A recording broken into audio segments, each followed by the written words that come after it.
The snow is coming sideways when the shouting starts. Outside the Blackwood Bay grocery store, wind rips across the parking lot, carts crash into doors, and phones rise like spotlights in the storm.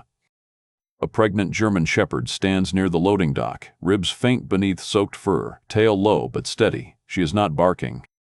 She is tracking. Beside her, retired Marine Staff Sergeant Cole Maddox raises one gloved hand. Stay.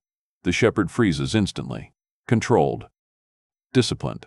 Two animal control contractors argue with the store manager, insisting the dog is dangerous, unregistered, a lawsuit waiting to happen. A crowd gathers. Someone yells that she should be put down before she hurts a child. Cole doesn't look at them. He's watching what she's watching. A delivery truck idles behind the loading bay, exhaust pushing thick and low into the storm. The shepherd paws once at the frozen asphalt and lets out a sharp, urgent whine. She isn't afraid of the crowd. She's warning him. If Cole walks away, they'll seize her. If he ignores her, someone inside that truck might not survive. Tell me, would you trust the Marine or the mob? Subscribe to Brave Canine Stories and stand with the pack. The shepherd suddenly lunges toward the truck. Cole Maddox had not planned to be standing in the middle of a storm arguing with strangers. He had driven down from his ridge property outside Blackwood Bay for livestock feed, diesel stabilizer, and a replacement heat lamp for the barn. In and out. That was the plan. He lived by lists now. Structure kept the quiet from getting too loud. 2 deployments as a Marine infantry staff sergeant had carved that discipline deep. He still moved like he was clearing a patrol route. Eyes scanning, back never fully exposed, exits noted automatically. That was why he saw the shepherd before anyone else did. She stood near the loading dock, where the plowed snow ended and the whiteout began. Big frame. Heavy bone. Late-term pregnancy, obvious in the slope of her abdomen. Her coat was dirty but not wild. Mats around the flank, yet faint brush lines visible along the shoulder. Not feral. He stepped closer, slow, hands visible. The dog didn't bark, didn't bare teeth. She assessed him. Cole's eyes tracked details. The collar was nylon, faded red, cut clean through, not snapped, not chewed. Scar tissue ringed the neck beneath it, old pressure wounds. Prolonged restraint, not a runaway. A discard. Her stance told him the rest. Weight balanced. Ears tuned. Eyes sharp. Not aggression. Not fear. Evaluation.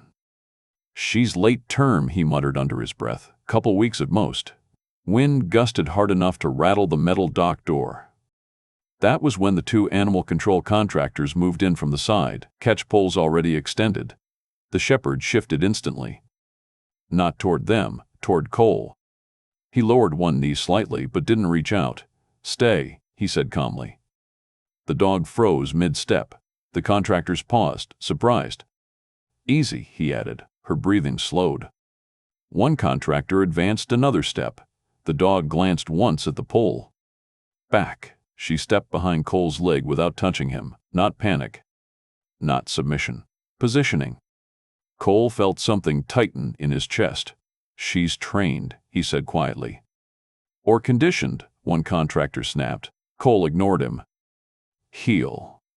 The shepherd moved to his left side and stopped, shoulder aligned with his knee. Precision. Clean response to tone alone. That confirmed it. Someone had put time into this dog, and someone had thrown her away. For a second, the parking lot disappeared. Snow turned to dust. The dock became a blast wall in Helmand Province. And in his memory, Rex, his military working dog, stood exactly like this before the pressure plate detonated. Rex had absorbed the blast. Cole had survived. He had sworn on the flight home that he would never partner with another shepherd again. The bond was too costly. The loss too sharp. The present snapped back with a horn blast from across the lot. The delivery truck idled behind the store, exhaust pouring low and heavy in the storm. Too heavy. The shepherd's head turned sharply. She pulled once toward it. Stay, Cole warned gently. She obeyed, but tension ran down her spine. The exhaust thickened. The wind shifted direction. Cole narrowed his eyes. Condensation streaked the rear cargo doors, not just at the seams, but in irregular patches across the metal panel. More than engine heat, moisture from breath. The dog stepped forward again and gave a single controlled bark, short, directed, not at the crowd, not at the contractors, at the truck. Cole felt his pulse change. He studied the rear license bracket. No plate mounted, just empty bolt holes rimmed with rust. The refrigeration unit was silent. In weather like this, that made no sense. The shepherd pawed once at the frozen asphalt and let out a low whine, not fear. Urgency. The wind gusted hard, swirling the exhaust away from the door for just a second. And in that break in the storm, Cole heard it, a faint metallic thud. From inside the truck, he slowly raised his head. That was no shifting cargo. That was impact. And something or someone was still moving back there. The faint metallic thud might as well have been a gunshot to Cole's ears. But to everyone else, it was just wind. The parking lot noise swelled. Phones lifted higher. Someone had already gone live. Animal control's here. A teenager shouted like it was entertainment. A woman pulled her son close, shielding him theatrically. That dog could snap any second. The shepherd didn't snap. On Cole's quiet command, "Sit." She folded down smoothly beside his left leg. Head up, eyes locked on the back of the delivery truck. Not the crowd, not the contractors. The truck. Store manager Darren Pike hurried forward, parka half-zipped, face red from wind and stress. "Sir, this is private property. That animal is a liability." "If someone gets hurt." "She hasn't moved toward anyone," Cole said evenly. Animal control contractor Blake Harmon twirled the catchpole loosely, smirking. "Retired doesn't mean qualified, Marine." A few people laughed. Blake took another step closer. "It's a stray mutt, not a war buddy." The word mutt hit harder than it should have. The shepherd leaned slightly into Cole's leg. Controlled contact, not fear. Checking position, anchoring. Cole didn't look down. "Stay," he murmured. She froze again, posture calm but coiled with awareness.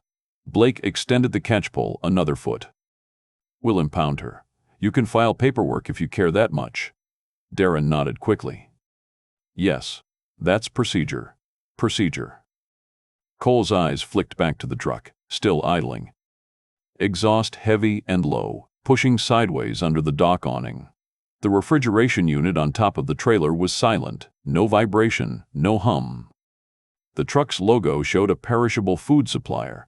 In this temperature, refrigeration should still be active to regulate internal climate. It wasn't. He shifted his stance casually, scanning the rear. No license plate mounted, just an empty bracket with exposed bolt holes. Snow had partially filled them. No temporary tag taped in the window either. Blake edged closer, pole aimed toward the shepherd's neck. "Don't make this difficult." "Back," Cole said softly.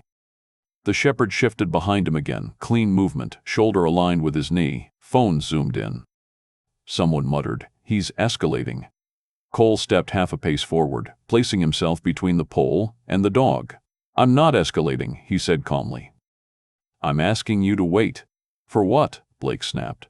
Cole didn't answer immediately. His gaze dropped to the lower seam of the cargo door. Duct tape residue, faint but visible where adhesive had been peeled off recently. A strip line just above the locking bar. Improvised seal. Why tape a cargo door on a routine grocery delivery? The wind gusted hard, pushing exhaust sideways again. For a brief second, the air cleared near the back panel. Condensation patterns streaked unevenly across the metal, not just from engine warmth. Too widespread, too irregular. Breath, human breath. Cole felt the weight of eyes on him. The crowd had shifted tone. Less curious, more accusatory. "He's interfering. Let them do their job." The isolation hit in a way that felt uncomfortably familiar, like standing in a village square overseas when a crowd decided you were the problem. The shepherd pressed lightly against his leg again. Not trembling, steady. He rested his hand just above her shoulder without touching. A presence cue. Blake lunged suddenly, trying to slip the catch pole over her head. Cole moved in a controlled pivot, stepping squarely into the path. "Stop," not shouted, commanded. Blake hesitated just long enough for the moment to stretch. Darren Pike raised his phone. "I'm calling the police." "Good," Cole replied evenly. Another gust of wind tore across the lot. Snow spiraled. Exhaust rolled low like fog. And through that shifting white and gray, it came again, not metallic this time. A sound softer, ragged. From inside the truck, a muffled cough. The shepherd's ears snapped forward. She didn't bark. She stared, and now Cole was certain. Someone in that truck was still alive. The cough changed everything for Cole. But for the crowd, it was just more wind. Blake recovered first, irritation sharpening into strategy. "Call the police," he snapped at Darren Pike. "He's interfering with official animal control operations. Trespassing if he refuses to step back." Darren didn't hesitate this time. "I'm calling." He turned and barked at two store employees near the dock. "Block that entrance. Nobody near the truck until police arrive." The employees shuffled forward awkwardly, forming a loose barrier between the loading dock and the parking lot. More people stepped closer, drawn by tension. "Let animal control do their job," someone shouted. The phrase caught. "Yeah. Let them handle it." Phones angled tighter on Cole and the shepherd. The isolation tightened around him. Storm, crowd, authority pressure, all pushing him to disengage. Cole exhaled slowly. He didn't argue. He moved. Casually, like a man adjusting his footing against ice, he shifted toward the truck's rear corner. Snow crusted along the side panel, but the front edge near the cab was less packed from wind direction. He knelt briefly as if adjusting his boot. His phone slipped into his hand. One photo of the rear plate bracket, empty. Clean bolt holes. No tag. Another of the duct tape residue along the lower seam. Then he moved forward along the truck's passenger side, scanning low under the snow line. There. Partially obscured by packed ice, stamped into the frame rail. The VIN. He brushed snow away with his glove and took a quick photograph. No one noticed. Everyone was watching the dog. He straightened and stepped back into position. The shepherd shifted slightly. "Watch," Cole murmured. Her head turned toward the rear door, muscles tightening. "Stay." She froze again, body angled protectively between him and the truck. Blake scoffed. "You think you're in command here?" Cole didn't answer. Instead, he typed a quick message. "Ryan. Grocery dock. Suspicious truck. No plate. Possible occupants. Need eyes." Deputy Ryan Keller had served in the Marines with him years back. Now he wore a county badge instead of camo. Ryan didn't ignore texts like that. Cole slipped the phone back into his pocket. The crowd noise swelled again. Darren returned, voice louder now that he felt reinforced by authority. "Police are on their way. You'll answer for this." Cole nodded once. "Good." Blake stepped closer again with the catch pole, testing the boundary. "Last chance." The shepherd's ears twitched. "Stay," Cole said quietly. She didn't break. Snow whipped sideways again. Exhaust drifted lower this time, pooling near the dock like fog creeping across a battlefield. The engine note shifted. The truck revved briefly, heads turned. But no one came out of the cab. No door opened. The rev was too short. Like a test. Like someone checking responsiveness. Cole's pulse ticked up a notch. He had heard that sound before, too, insurgents revving engines before a sudden break for escape. The shepherd's eyes narrowed toward the back latch. Her breathing slowed. Cole felt the memory push in, Rex standing between him and a pressure plate he never saw. Rex had not hesitated. Rex had trusted his training.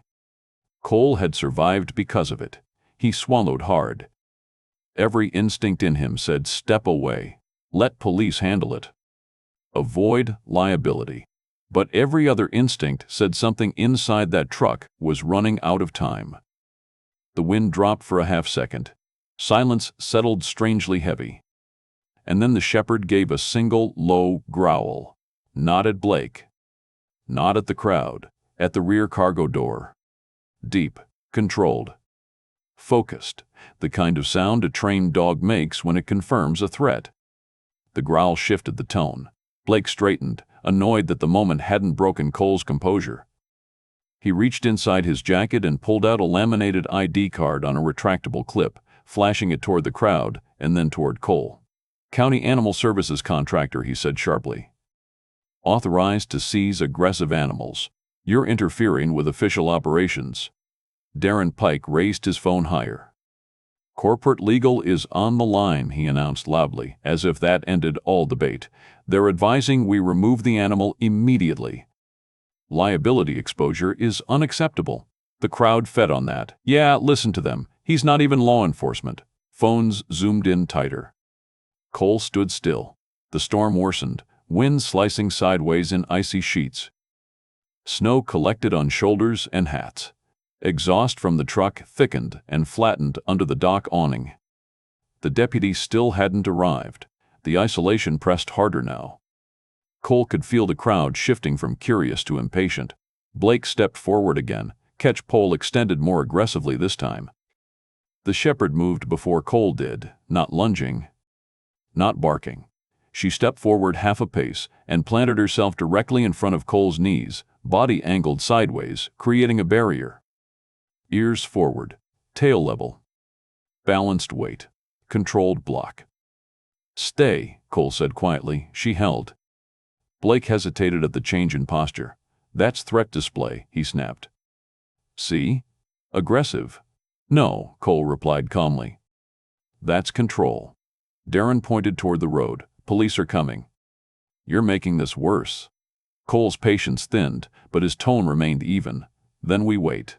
The engine idled on. A gust tore across the lot, carrying exhaust in a heavy wave toward the dock. Cole's ears caught something under the wind. Faint. Irregular. He turned his head slightly, focusing. There. 3 light taps. Pause. 3 more. Not the rattle of loose cargo. Not metal on metal. Rhythmic. Intentional. Human. His jaw tightened.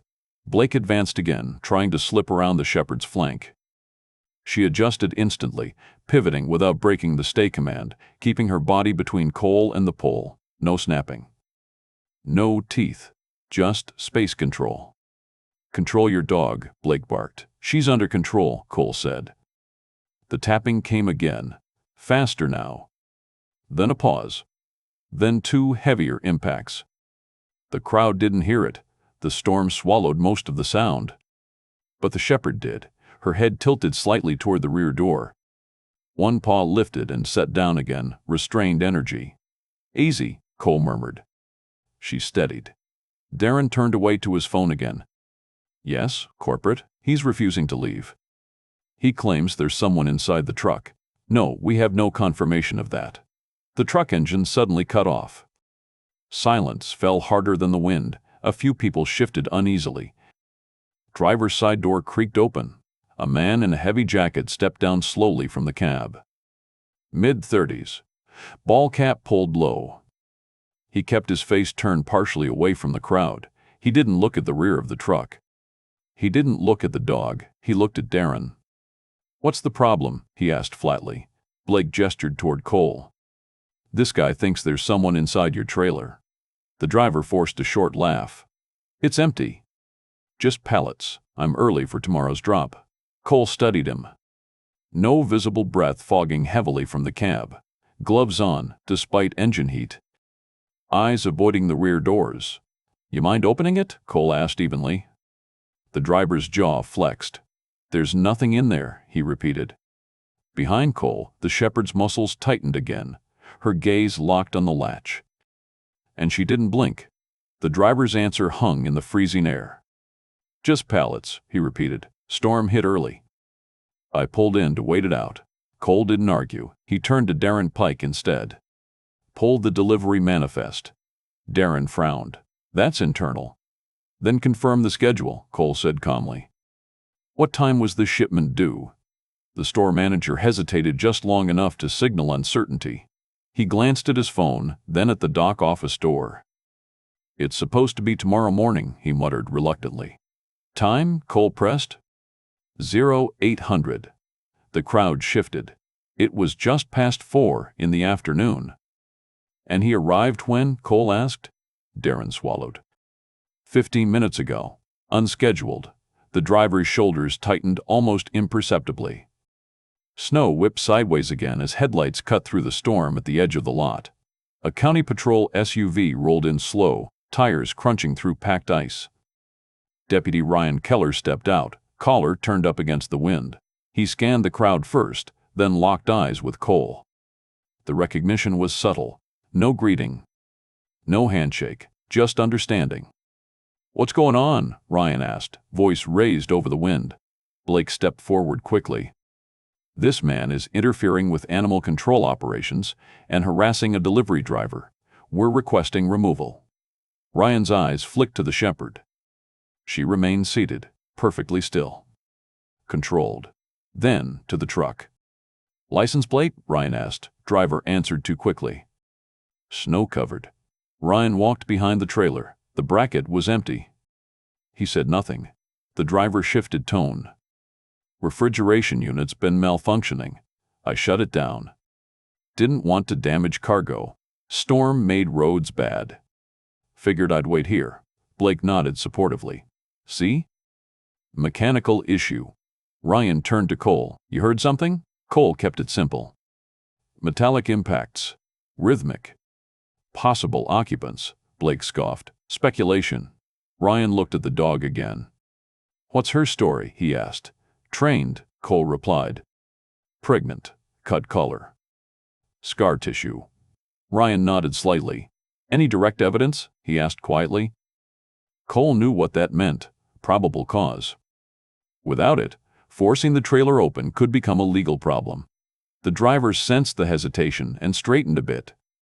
You can't just open private cargo because some guy with a dog has a feeling. Blake folded his arms. "We'll be filing obstruction if this continues." The crowd regained confidence. Murmurs grew louder again. Cole inhaled slowly. "Search," he said softly. The shepherd rose immediately. No leash, no collar correction. Just voice. She moved along the perimeter of the truck, nose low but deliberate, tracing the lower seam of the cargo door. She ignored the crowd entirely. Ignored the contractors. Ignored even Cole. She worked. Once around. Twice. Then she stopped at the rear latch. She inhaled deeply along the seam where duct tape residue had been. Her body stiffened. She lowered into a sit. Firm. Focused. Alert position. Not barking. Not scratching. Just sitting squarely in front of the latch, eyes up at Cole. Ryan's jaw tightened slightly. "That's trained indication," he said under his breath. Blake snapped. "It's a dog sitting in the snow." Ryan looked at the driver. "You mind opening it voluntarily?" The driver's face hardened. "I do." Silence stretched. Wind howled across the dock. Ryan shifted his weight, calculating. The law required more than suspicion. The crowd sensed the hesitation. "See? Nothing there. Told you." The driver took a half-step backward toward the cab, and then it came. A loud bang from inside the trailer, followed by a thin, high sound that cut through the storm. A child's cry. Everything in the parking lot stopped at once. The child's cry shattered the argument. For one frozen second, no one moved. Then the driver spun toward the cab. He ran. Boots slipping on packed ice as he lunged for the door handle. Snow sprayed behind him. Deputy Ryan Keller reacted instantly, reaching for his sidearm as he moved to intercept. But his footing betrayed him. His boots slid sideways across the icy pavement, momentum breaking. The driver yanked the cab door open. Blake, panicked now, grabbed for the shepherd's scruff instinctively. Restrain the dog. Wrong move. The shepherd pivoted cleanly, not snapping, not biting. Waiting. Cole stepped forward. "Hold." The command cracked through the wind. The shepherd launched. Controlled, precise, targeting the driver's outer jacket sleeve just above the elbow. Her jaws clamped down firmly without tearing skin, gripping fabric and muscle beneath. The driver howled, trying to yank free. She didn't thrash. Didn't shake. She planted her weight and held steady, exactly as trained. Ryan regained footing and closed distance, weapon drawn but angled low. "Don't move," he barked. The crowd had gone completely silent. Phones still recording, but no shouting now. The driver struggled violently, twisting toward the cab. The sudden torque shifted the truck slightly on its suspension. Behind him, the rear cargo door rattled. The latch flexed, and for the first time, the back panel separated a fraction of an inch from the frame. Just enough to reveal something new. A secondary metal mechanism inside. Not a standard cargo latch. An internal locking bar mounted horizontally across the interior door frame. Improvised, reinforced. Ryan saw it too. "That's not factory," he muttered. The driver tried to swing his free arm backward toward the shepherd's head. "Out!" Cole commanded sharply. The shepherd released instantly and stepped back into heel position, body still poised but no longer engaged. Control. Ryan advanced and forced the driver face first onto the hood of the patrol vehicle. Snow and frost scraped under the impact. He secured one wrist. "Other hand," Ryan shouted. The driver hesitated, then complied, panic overtaking defiance. Blake stood frozen, catchpole dangling uselessly. The wind howled again, pushing exhaust sideways. From inside the trailer, another weak cry. Closer now. Ryan holstered his weapon and turned toward the rear doors. "Step back," he ordered the crowd. Cole was already there, eyes locked on the seam. The shepherd moved with him. "Stay," he said. She stopped at his left side. Ryan grabbed the external latch and pulled. It resisted, not locked from outside. Something braced internally. Ryan glanced at Cole. "Help me." Together they pulled harder. The latch groaned. Metal protested. The door flexed but held. Inside, a dull thud struck again. Weaker this time. Time was running out.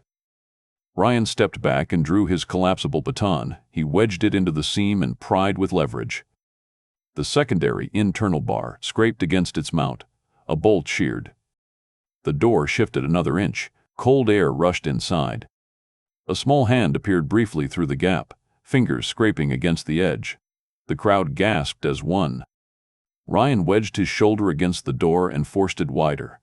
The internal lock bent under strain. With a final wrench of effort, the door burst open into the storm. Freezing air poured into the dark cargo space. And what it revealed stopped every voice in the parking lot. The cargo doors swung open into the storm.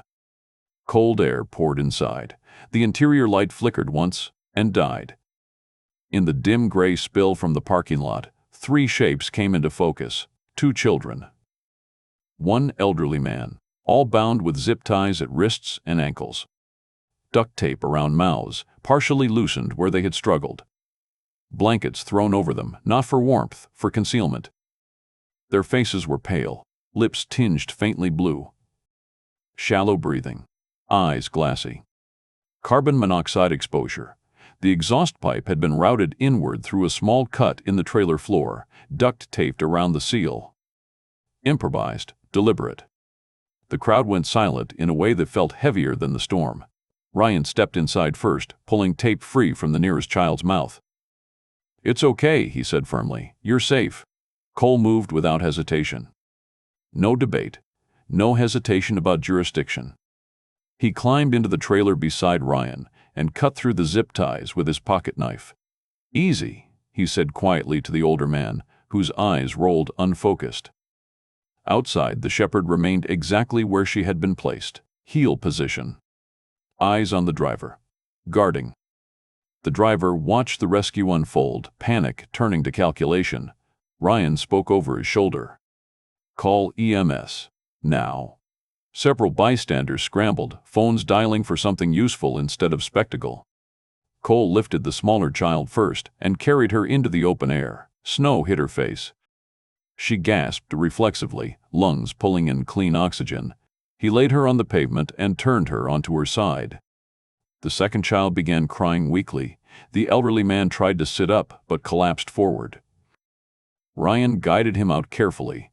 Blake stood frozen near the dock, color draining from his face.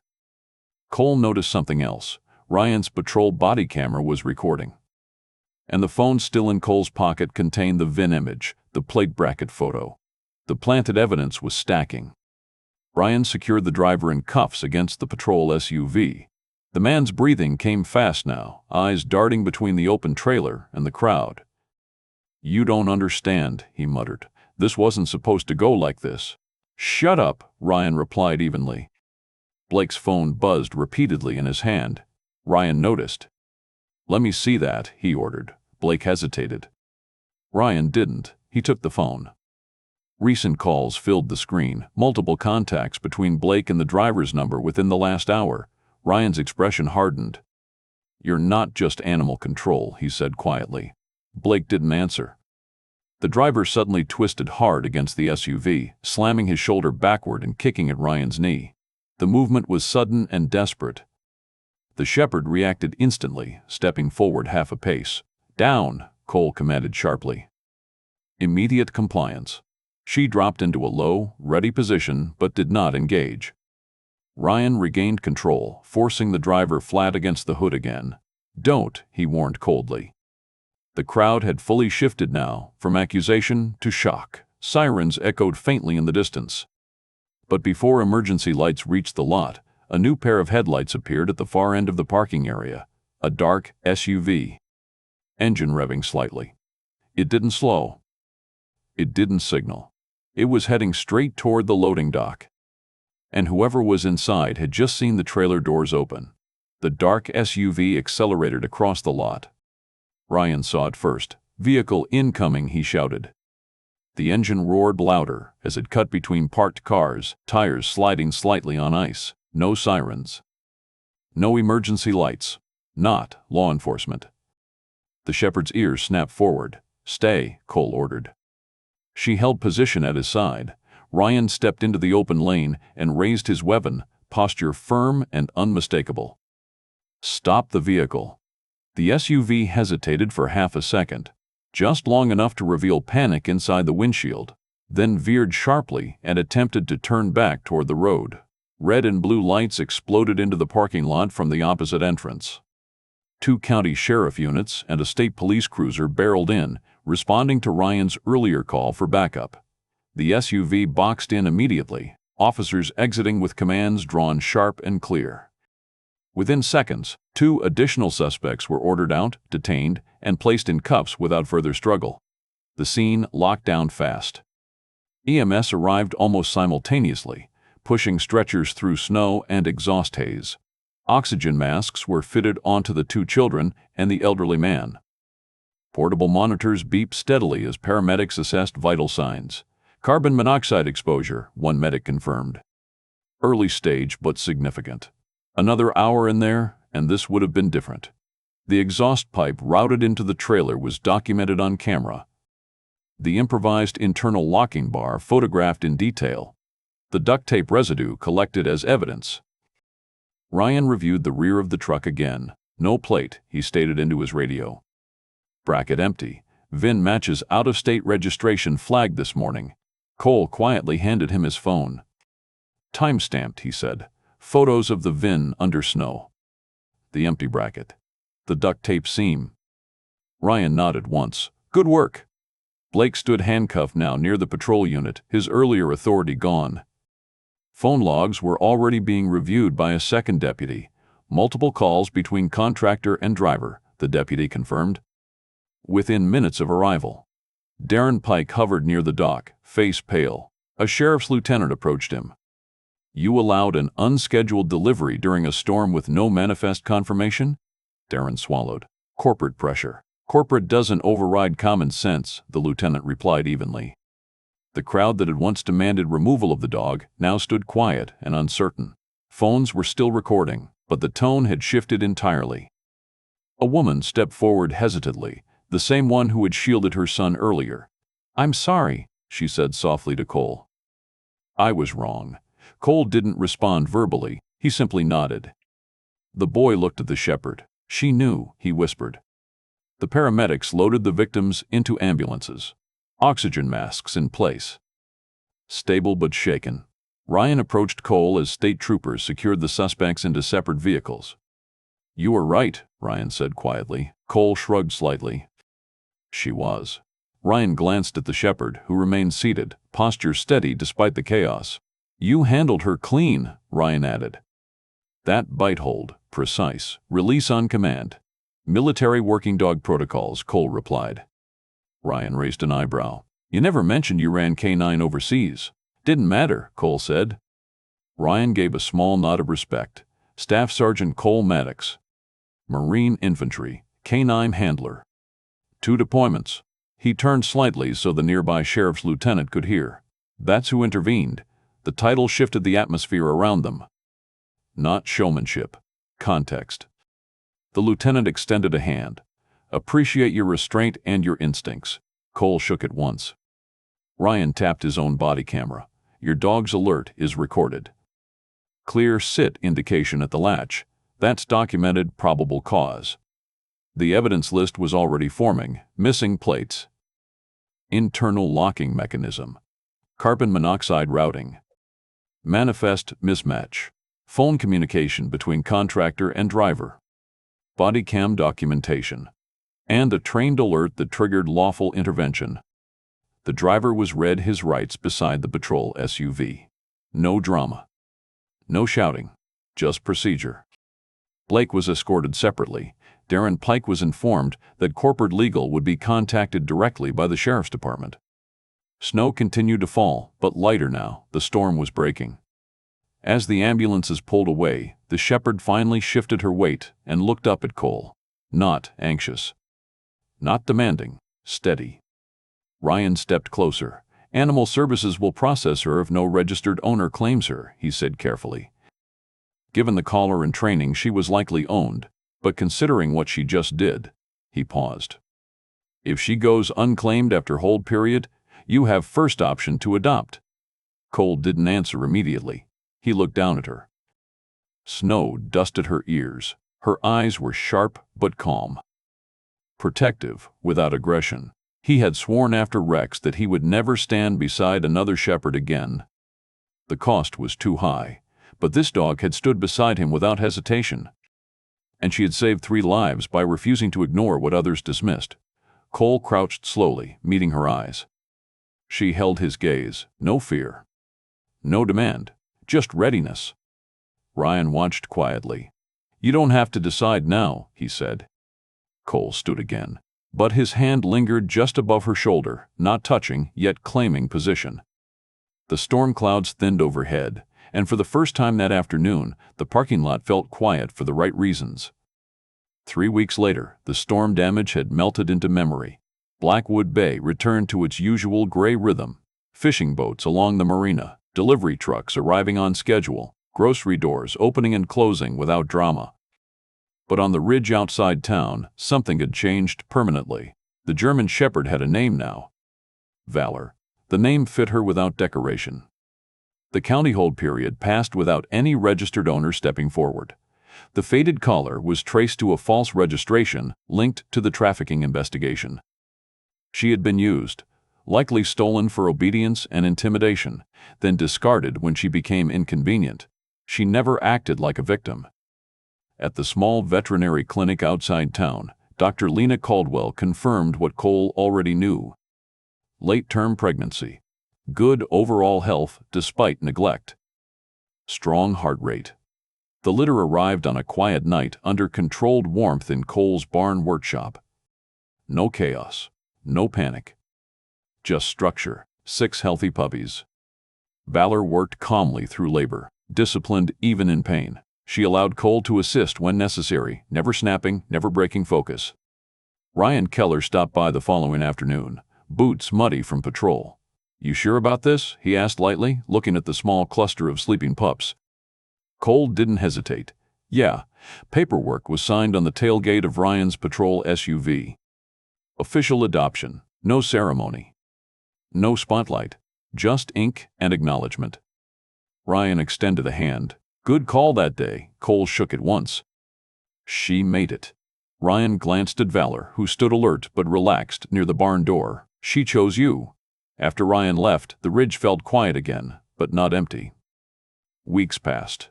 The puppies grew stronger. 3 were placed with vetted working homes under Sheriff Department guidance.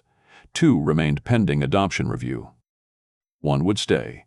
Cole sat on his porch one evening as late winter sun stretched long across the valley. Valor rested at his boots, posture relaxed for the first time since he had seen her in the grocery lot storm.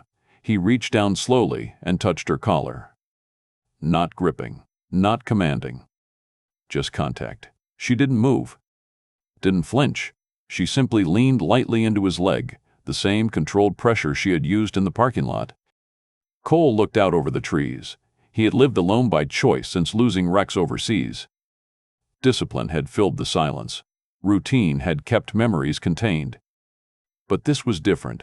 Valor had not asked for rescue. She had acted. She had held ground. She had trusted him before he trusted himself, and in doing so, she had pulled him back into something he had avoided for years: partnership. The wind moved gently through the pines. A puppy stumbled across the porch, clumsy and determined.